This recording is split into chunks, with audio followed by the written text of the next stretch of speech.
Hello बच्चों, आपका स्वागत है अपने YouTube channel Usha study classes में। तो बच्चों, आज हम पढ़ेंगे राष्ट्रीय एवं अंतर्राष्ट्रीय स्तर पर हिंदी की स्थिति। मातृभाषा घर परिवार में रहते हुए बोलकर सीखी जाने वाली भाषा को मातृभाषा कहते हैं। अलग अलग प्रदेशों और जातियों में अलग अलग प्रकार की भाषाएं बोली जाती है, जिन्हें बच्चा धीरे धीरे अपने आप ही सीख लेते हैं। ये ही उनकी मातृभाषा होती है। इसीलिए पंजाबी परिवार के बच्चों की मातृभाषा पंजाबी, गुजरातियों की गुजराती, केरल के लोगों की मलयालम, असमियों की असमी होती है। उत्तर प्रदेश, हिमाचल प्रदेश, मध्य प्रदेश, उत्तराखंड, राजस्थान, दिल्ली, बिहार, झारखंड एवं छत्तीसगढ़ राज्यों सहित भारत के अधिकांश लोगों की मातृभाषा हिंदी है।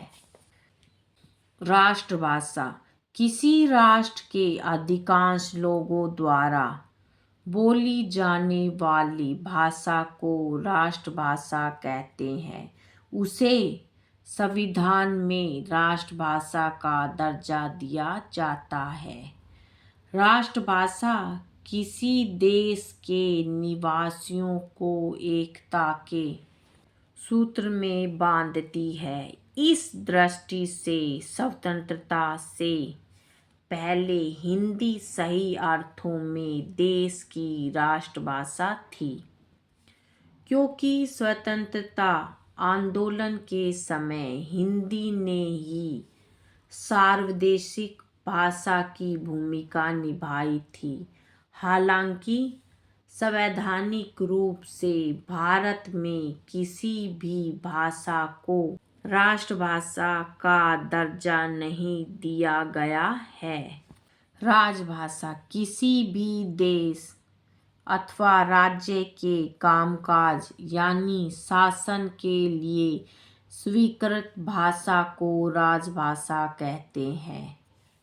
14 सितंबर 1949 ईस्वी को भारत की संविधान सभा ने हिंदी को भारत संघ की राजभाषा के रूप में स्वीकार किया।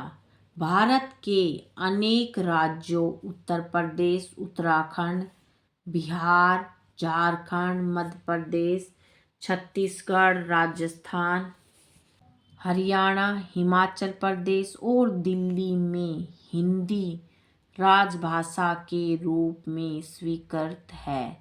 अंडमान निकोबार में भी हिंदी को राजभाषा के रूप में मान्यता दी गई है। साथ ही देश के अन्य भागों में हिंदी द्वितीय और तृतीय भाषा के रूप में पढ़ाई जा रही है। संपर्क भाषा विभिन्न भाषा भाषियों के बीच में विचारों के आदान प्रदान के लिए जो भाषा एक पुल का काम करती है उसे संपर्क भाषा कहते हैं। अंतर्राष्ट्रीय स्तर पर अंग्रेजी का प्रयोग संपर्क भाषा के रूप में किया जाता है, जबकि अपने देश भारत में विभिन्न भाषा भाषियों के बीच संपर्क भाषा के रूप में हिंदी का प्रयोग बढ़ता जा रहा है। आज वैश्विक स्तर पर भी हिंदी संपर्क की भाषा बन रही है। हिंदी के नमस्ते शब्द से आज पूरी दुनिया परिचित है।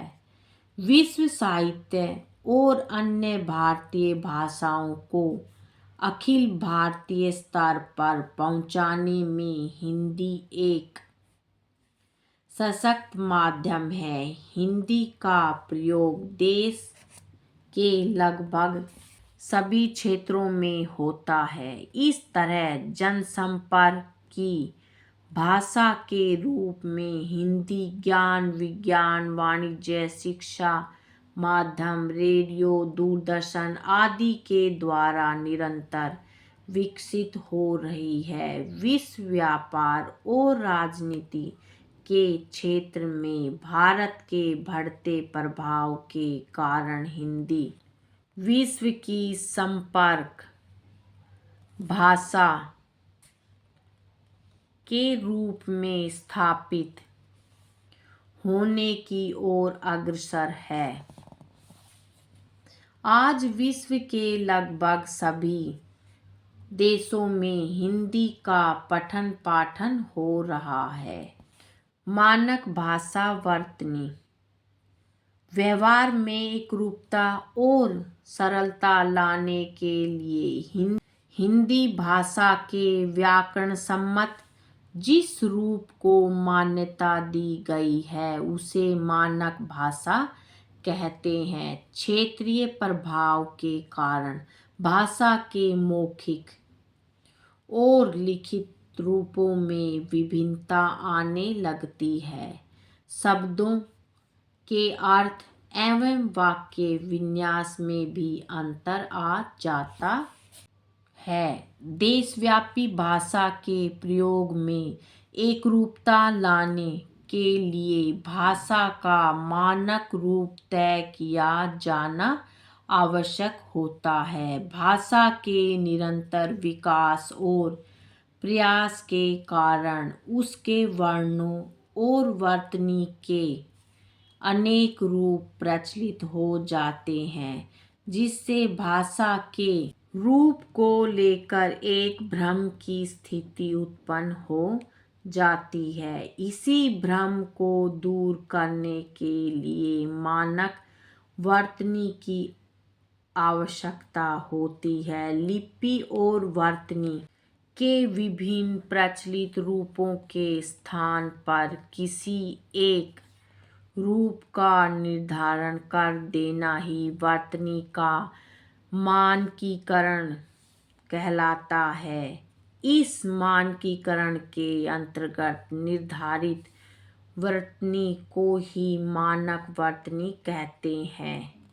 हिंदी की मानक वर्तनी भारत सरकार के केंद्रीय हिंदी निदेशालय ने निर्धारित की है। पुस्तक के अंत में केंद्रीय हिंदी निदेशालय द्वारा निर्धारित मानक वर्तनी को उसके मूल रूप में दिया गया है।